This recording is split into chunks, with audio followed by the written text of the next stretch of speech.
é? Muito com isso. Porque ele imprimiu um Novo Testamento no grego koiné. O Novo Testamento no grego koiné, ele resumiu vários manuscritos. Geralmente os manuscritos que ele trouxe eram de ordem mais, eram manuscritos mais tardios. Ele não tinha acesso a manuscritos mais antigos.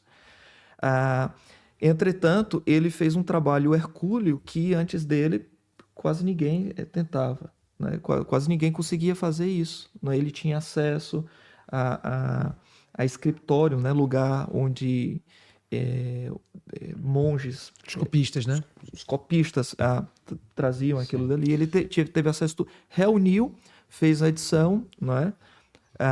E a partir daquilo dali é que Lutero e todos os outros vão traduzir. O Teodoro Beza, o sucessor de Calvino, ele se aproveita muito da edição do Novo Testamento grego, aquilo que é chamado de textos receptos, do Erasmus. O ano 1600, então? Não, ainda é século Não, XVI. 1550. talvez 48, 47. Entre 1550 e 1560. Mas eu acho que também tem um ponto assim, quando a gente fala dessa questão do monopólio da igreja, ele não vem só pelo texto, né?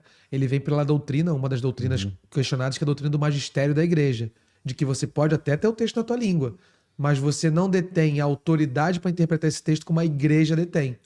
Então a igreja tem esta por isso que a questão, assim, as teses de Lutero, elas vão tanto agradar Erasmo, porque ela vai também criticar a parte da moralidade da igreja, mas ele vai contra essas doutrinas e por isso dali vão surgir outros elementos mais fundamentantes como as solas, etc.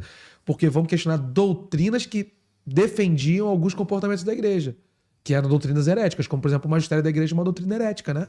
É uma doutrina onde a igreja tem a palavra final, a própria, e ali vem toda a questão das indulgências na parte mais soteriológica que ele vai combater. Então, quando o Isso pastor diz... só para concluir, isso é para dizer que assim, você até podia saber ler latim.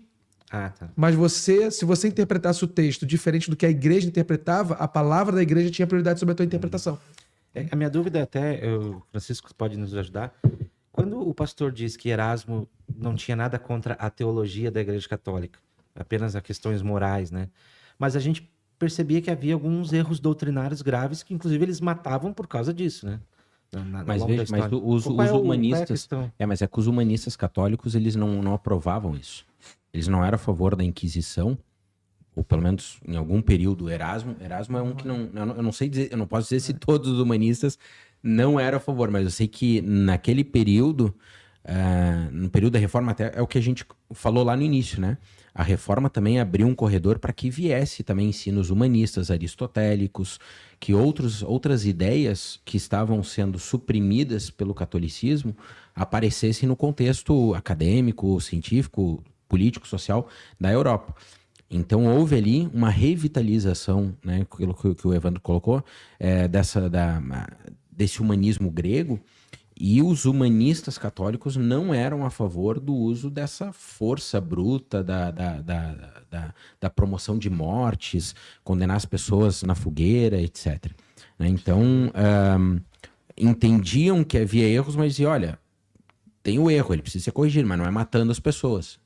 E talvez também, não sei, o pastor Evandro pode concluir isso aqui de uma forma também para a gente ficar mais claro. Me parece que as reformas anteriores, ou os questionamentos anteriores também, eles foram menos estruturais ou menos estruturados do que, obrigatoriamente, o que foi esse período ali que a gente já estava falando dos reformadores clássicos, né?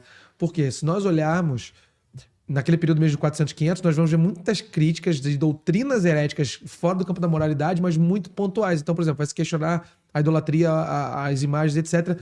Mas são pontos bem específicos que estão sendo questionados e estão sendo combatidos por, digamos, pré-reformadores assim.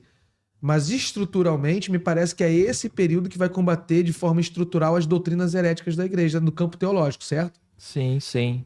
É assim, o que Lutero ele começa é algo que depois vai ser desenvolvido, até porque os reformadores de segunda geração, eles vão trabalhar pontos que Lutero não trabalhou, não é? Mas sempre no aspecto teológico. Pode prestar...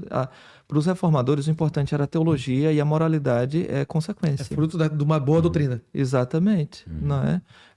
Para a segunda onda da reforma, você tem ali também desenvolvimentos relacionados à teologia do culto, aí já uma reforma a partir de Calvino, você já tem a ideia do desenvolvimento de como nós devemos ler a Bíblia através de uma teologia das alianças, não é? Um desenvolvimento histórico redentivo, contra aquilo que a Igreja Católica afirmava do Antigo Testamento sobre o Novo, até para questões de culto, porque o culto, a missa na Igreja Católica é um culto do Antigo Testamento. Você tem um sacerdote, não é?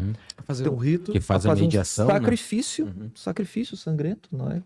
A hóstia que dele é um sacrifício. O sangue, o vinho é o próprio sangue. Não isso, Evandro, só para explicar, pessoal, é a doutrina aquela da transubstanciação. Da transubstanciação. Que, na verdade, eles acreditam que os elementos vão se o transformar elemento em se outro. transforma, né? Aquilo ali é o corpo, por isso é o corpo de Cristo, o sacerdote fala, Exatamente. Né? Porque o Cristo está ali, eu não sei se a palavra é essa, encarnado, né? Transubstanciado, na verdade, né? Mudou.